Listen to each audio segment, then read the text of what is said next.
আমার কাছে মনে হয় কি জানেন, বাচ্চাদেরকে স্কুলে পাঠানো মানে প্রত্যেকটা দিন মায়েদেরও সকালে স্কুলে যাওয়ার মতো আর কি সময়টা কাটানো হয়।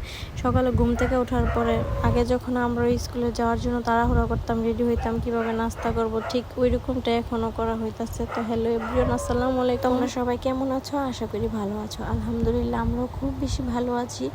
তো গরমের কারণে কিন্তু আবার ভালোও নেই। তো এখনো সকালে রাফসানকে ঘুম থেকে উঠাইছি, কিন্তু আমি 7টা বাজে, কিন্তু ও কান্নাকাটি করতেছে, স্কুলে যাইবো না। তো ওর জন্য আর কি খাবার রান্না করলাম, নুডলস। তো এখন আর কি ওকে খাওয়াই দিলাম, তারপরে তো স্কুলে পাঠাইতেছি। ওই স্কুলে যাওয়ার জন্য প্রতিদিন কান্না করে, একটা না একটা বায়না ওর থাকবই, হয় ড্রেস পরবো, নয়তো অন্য কিছু, যে কোনো বিষয় নিয়ে আর কি।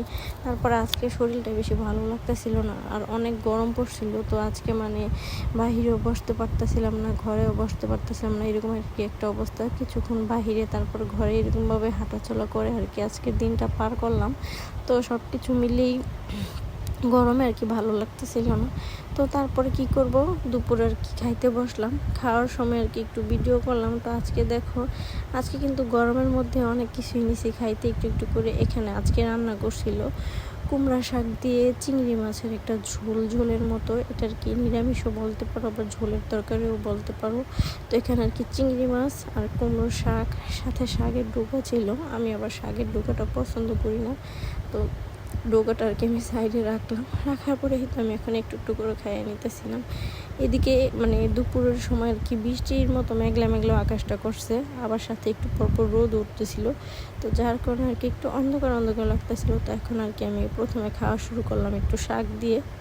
শাক কি আর কি মাছের ঝোল দিয়ে, শাক দিয়ে মাছের ঝোল রান্না করছে চিংড়ি মাছ দিয়ে। তো এটা একটু খাইলাম, তো আমার কাছে ভালোই লাগলো। তো তোমরা সবাই দেখতে থাকো আজকে দুপুরে আমি কি দিয়ে লাঞ্চ করলাম। আর তোমরা সবাই আজকে দুপুরে কি কি খাবার খেলো অবশ্যই আমাকে কমেন্ট বক্সে এসে কমেন্ট করে জানাবে কিন্তু। তো এখন আবার এখানে নিতেছি একটু সবজি, মুরগির মাংস দিয়ে, তারপরে কিছু সবজি দিয়ে একটা সবজির মতো রান্না করা হয়েছে। তো এই সবজিটাও কিন্তু অনেক বেশি মজা ছিল। তো এখন একটু সবজি দিয়ে খাইয়ে নিতেছি। ভুল হয়েছে, আগে শাকের আগে আর কি সবজিটা খাওয়া উচিত ছিল, কিন্তু আমার খেয়াল ছিল না। তো আমি একটু তাড়াহুড়া করে খাইতেছিলাম, কারণ অনেক গরম লাগতেছিল, গরমেও ভালো লাগতেছিল না, কিন্তু খাইতে তো হইবে, তো লেট করে কি লাভ। তো তাড়াতাড়ি খাওয়া দাওয়া করে নিলাম। এখানে রাফসানকেও বলতেছি, ও বলতেছে যে না আমার গরম লাগতেছে, আমি এখন খাবো।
এরপর এখানে শাকের ঝোল দিয়ে খাইলাম, তারপর সবজি দিয়ে খেলাম। আর এখন নিতেছি আইর মাছ। আইর মাছটা ভুনা ভুনা করছে টমেটো দিয়ে, বেশি করে পেঁয়াজ দিয়ে।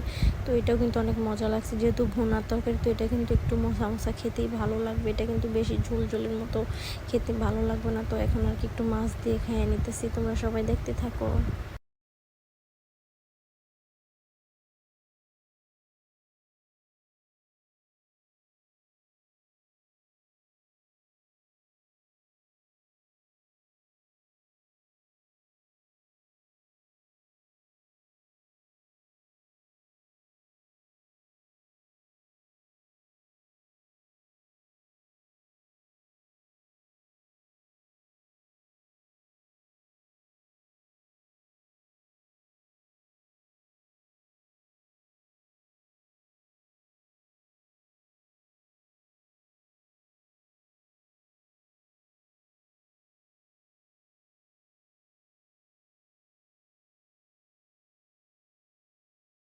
আর এটা কিন্তু সন্ধ্যার পরে ওকে স্কুল থেকে বাড়ির কাজ দিছে যেগুলো লেখার জন্য, কিন্তু পড়তে বসবো না কান্নাকাটি করতেছিল। তো ওকে একটু ঘুষ দিলাম, হালকা পাতলা চিপস আর একটা হইতেছে জুস, এটাই বড় ঘুষ। তো এটা খাওয়ার পর আর কি ওকে পড়তে বসাবো। তো তোমরা সবাই দেখতে থাকো। এখন রাফসান এটা খাইবে, খাওয়ার পরে আর কি ওকে পড়তে বসাবো।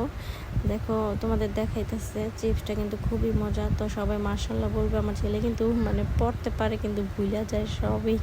তো এখন আর কি বাড়ির কাজ লিখতেছিল, যে ওকে স্কুল থেকে আর কি বাড়ির কাজ দিচ্ছে। আজকের ভিডিওটা এই পর্যন্তই। তোমাদের কাছে যদি ভালো লাগে থাকে তাহলে অবশ্যই একটা লাইক, কমেন্ট, শেয়ার, একটা সাবস্ক্রাইব করে যাবে। তো টাটা, বাই বাই, আল্লাহ হাফেজ।